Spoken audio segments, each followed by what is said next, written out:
Hey guys, what's up? This is Dean from the Songwriting Studio, and if you remember from the last video, I attempted to recreate Charlie Puth's pop song, The Way I Am, in GarageBand using stock plugins, stock instruments, and just using what I've got, budget equipment. All I wanna do is just know somebody, but no one ever wants to get to know somebody. I don't even know how to explain this.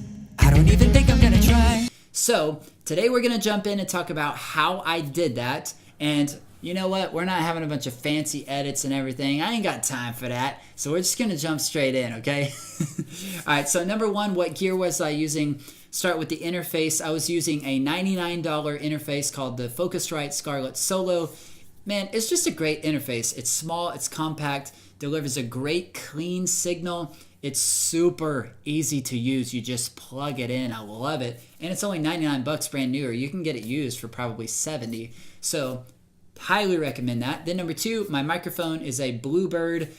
Again, I mean, I think it's about $180 or whatever it is. You can get it for not that much. And to me, I love the sound quality. It really works. I've used it for clients. I've used it for original projects, and I'm down for it. And beyond that, I mean, I used everything stock within GarageBand. I used the same program you have, the same instruments you have, same plugins, and I plugged in my electric guitar and used the built-in amp simulator to do some of the guitar. So let's get into the song. And there's some things throughout different sections of the song that I think you're really going to be able to learn from and add into your own process as a songwriter and a music producer. So stay tuned here, okay? All right, so here we go. We're in the intro of the song, and obviously the biggest part of the song, at least in the beginning, is that guitar intro, that guitar line.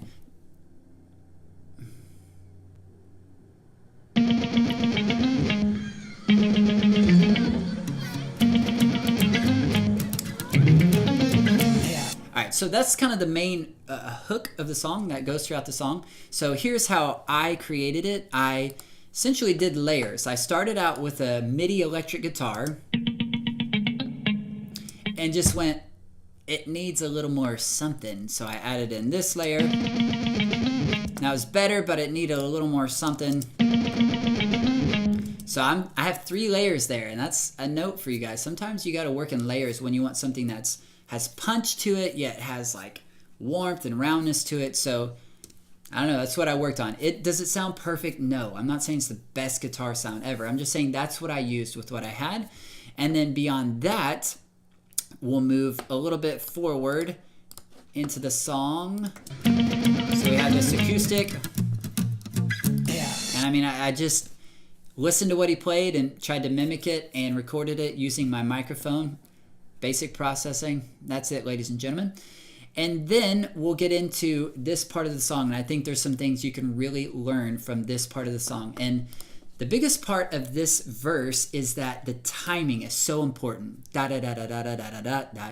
Very, very important. All of the instruments, all the MIDI instruments, all the guitar, all the vocals, they line up on the same beat.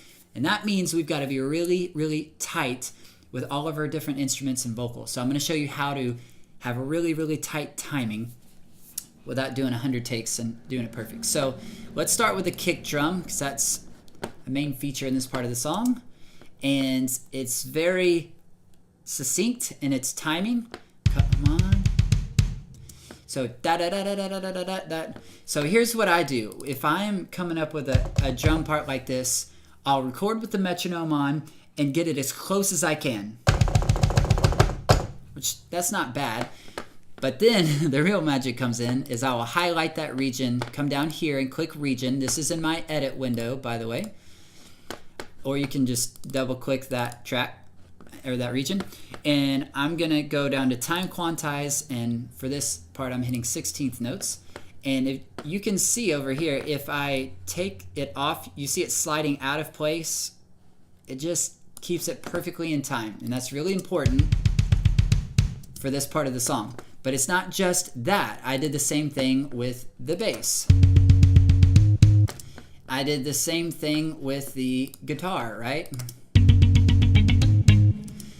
And then let's talk about our audio, our live audio. So these are MIDI instruments. I can, record them, these software instruments. But what about these live guitars, and what about my vocals? Well, to time adjust live audio, it's a little bit different. So I'm going to click on this track, And you can see here a feature, it's called flex time.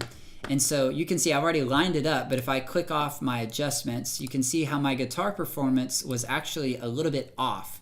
And so I just went in, and you can actually click and drag it onto these little markers. And those little markers, if you can see at the top, that's representing the metronome grid. And so I lined up that guitar performance so that it hit right on the beat. And then I did the same with my vocals. So I tried to perform it as best as I could, and that's the money, that's the ticket, is do the best performance you can. So I did several takes, da da da da da da da da da, and tried to get as exact as I could, but it still wasn't perfect. But I needed it to be pretty perfect. So I came in and just started adjusting things and putting them where they needed to be, and it all comes together and hits at the same time. Maybe I might get a little anxious. Maybe I might get a little shy. It's so helpful. Trying to be famous, and I'm just trying to find a place to hide. Oh.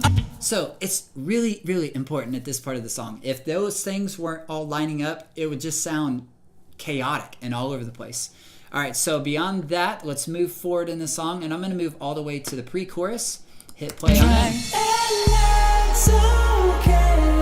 So one thing you'll notice with vocals, I have double vocals here, and when Charlie, like I know him, when he gets to this part of the song, his vocals take on this kind of sheen sound, this cool sheen sound. And so what I did, so I'm hitting B, or you can hit this, is I essentially just added more reverb. I doubled the vocals, I panned them out a little bit, you can see here, and then I added this reverb. So you go into your plugins menu, add the reverb, go to reverb, go to platinum verb, and I just added some reverb to give sheen. It just sounds nice. So that's what I did for vocals. Then moving down into the instruments, obviously there's pads, and I just want to point out that all of these pads are stock with the GarageBand. They're under synthesizer pad. I'm using Airways. I'm using Epic Cloud Formation. I thought about Emerald Haze pad or Drifting Away or Cosmic Insects, but no, I went with Epic Cloud Formation. And then there's some kind of like voices in this part of the song. So I also went to orchestral choir and did this like choir thing as a layer, which sounds cheesy by itself, but when you layer these together, and that's just another note for you as a producer, that layers happen a lot within songs, but you don't really notice it because they're all meshed in together. But to have kind of a fullness and to kind of get rid of some MIDI cheesiness, as I call it, sometimes layers are necessary. So beyond that, you've got the 808, right? So the 808's this classic drum kit, which includes this low bass sound. You've probably heard that in a lot of songs. Probably a lot of hip-hop songs, but it's being pulled into pop songs more and more. Has this classic kick and snare and hi-hat sound that's like, oh, I've heard that before. But he brings it into his pop song. And so you can find that here under Electronic Drum Kit, Boutique 808, and it like literally, it's crazy. It sounds just like an 808. I'm like blown away that we get that for free in GarageBand. Super stoked on it. Last thing is this cymbal swell. Okay, so going into the pre-chorus, he has this kind of rise and fall of a cymbal swell. And so the way I like to do a cymbal swell is actually just go into the loops, I'll type in cymbal, and I'll find a good sounding crash. I think I got that one, maybe. And I'll drag it in, and then once I drag it in, I copy and paste it. So I've got two of the same thing, and then I actually double click on the first one and I hit reverse playback. So this is normal, and then I reverse it, and then I get down here and squig and wig on them until they sound like a one kind of cohesive swell in and out. And from a production standpoint, from like a songwriting standpoint, swells like this can just help lead you from one song into the next and create kind of a glue between one part and the next. Listen without it. I think I'm gonna try. It's just missing something, right? So this is kind of like the glue. I don't even think I'm gonna try. Here to, And he actually uses that cymbal swell several times throughout the song. You can see different places where I have it in there. But let's move on to right before we get into the chorus, you have hey. Hey! That little hey, all I did was yell hey. I tried to yell it on pitch because it's at a certain pitch. And then literally what I did was I came over to the library, I went to voice, and I just clicked a preset, which was experimental megaphone. And it gives you this effect. You could also hit helium, but that didn't really sound like what I was going for, so I stuck with megaphone. Then let's move into the chorus, and there's a couple of really important things that I want to point out to you. Some really cool stuff if you're learning to be a producer, if you're an aspiring kind of songwriter, producer, you're making your own music. And that is about the rhythm of the drums, the bass, and the main melodic instrument. So obviously this guitar part comes back in, the da-da-da-da-da. I'ma tell 'em all. That's not what I'm talking about. I'm talking about some of these layers down here, and that's our drum kit, our bass, and this, he has like this electric piano kind of deal.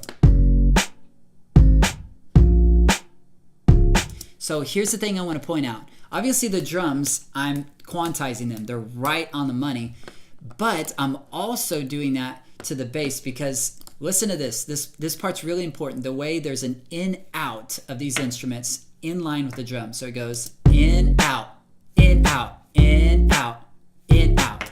So that's really important. That needs to be super tight. So what I did is I came and double clicked on my bass performance and actually dragged it to make it exact. All of these, I wanted them to be exact. So in, out, in, out, in, out. Because it starts on the kick and it ends on the snare. So kick, snare, kick, snare, kick, snare, kick, snare. It was cool, right? That is so cool. And I did the same thing with this piano. Let's see, click on that. Kick, snare. So that's really important. Timing is very important in a music production, guys. All right, so chorus, I mean, I think vocals, there's not much to say. Let's move into this last part, and I'll show you one more thing. That's just the way I am. That's just the way I am. That is stacked vocals. So if you can see here, I have 6 vocals that I've stacked up, and that might sound like a lot to you, but that's pretty typical of a pop song. It's actually not a lot. Sometimes there's people have more, 8, 10, 12, 20. But they're always just kind of subtly tucked under, and it doesn't sound like 20 voices. It sounds more like 1 or 2 or a few. So here's what I did with these vocals. Number 1, I've got my lead vocal, just me singing the melody line of the song. I kept it panning up the middle, the volume's up, and then I have all these doubles. So I have a double of the lead, another double of the lead, or excuse me, these are doubles of the lead. Then I have harmonies, 2 harmonies, and with all of the others, I'm panning them wide, I'm bringing their volume down just a hair, and I'm adding more reverb. It's pretty much that simple, and I have a video on this about mixing background vocals, and it's the same concept here. So that's what I did here, and I'll hit play on just the vocals. That's just the way I am. That's just the way I am. That's just the way I am. That's just the way I am. So I will say easily the hardest part, or the hardest part of the song, however you say that, was definitely this. And that's just the way I am. Getting that little note, singing that that was hard. I spent a long time just like practicing it and going through it. So know your performance. That makes your production and your mixing easier. But in context, it just sounds really cool when you've got all these layers in there. That's just the way I am. And then this little last part where I go, that's just the way I am. That's just the way I am. So I have it panned off to the side a little bit. I don't want it to compete with the lead vocal. And really, all I did is I'm pretty sure I just took one of these little pieces up here. That's just the way. And hit copy and hit paste. Oh, no reason to overwork yourself, ladies and gentlemen. So that's pretty much it, guys. I'm using budget equipment. I'm using the same GarageBand you have, all the plugins, all the stock instruments. I'm using what you have. And again, the point of this is that don't wait or don't like create this barrier for yourself if you're using a few $100s of equipment and GarageBand and don't like limit yourself and go, oh, I can't make awesome music. I can't write an awesome song, produce an awesome song. You can. You absolutely can. And again, I'm not saying this matches up to Charlie Puth. I'm not Charlie Puth, and we're using different sounds, and it's going to be impossible to match it. And I'm not even saying the quality is there or whatever. He's better at doing what he does than I do at trying to do what he does. But the point is, you could use these tools and make amazing music that people would never guess was made in GarageBand. So practice your craft, write songs, produce songs, mimic other people, write original stuff. I'll catch you in the next video. I hope this is helpful, and if you have any more questions, ask them down below. I'll try to get to them as soon as possible. Bye, guys and girls.